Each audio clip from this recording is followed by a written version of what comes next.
কিয়ামতের পূর্বে পৃথিবীর দক্ষিণ দিক থেকে এক মৃদু আরামপ্রদ বায়ু প্রবাহিত হবে। এই বায়ু প্রবাহের ফলে কাফের মুশরিকরা শান্তি পেলেও সকল ঈমানদারদের বুকে এবং বগলে মারাত্মক ব্যথা সৃষ্টি হবে।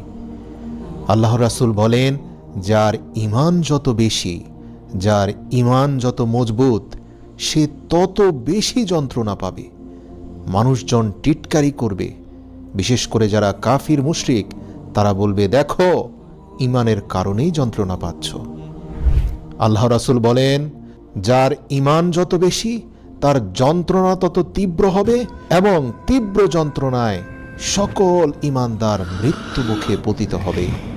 এই দৃশ্য দেখে কাফির মুশরিকরা হাসতে থাকবে, অথচ আল্লাহ তাআলা কিয়ামতের আযাব থেকে ঈমানদারদের রক্ষা করতে চাইবেন বলেই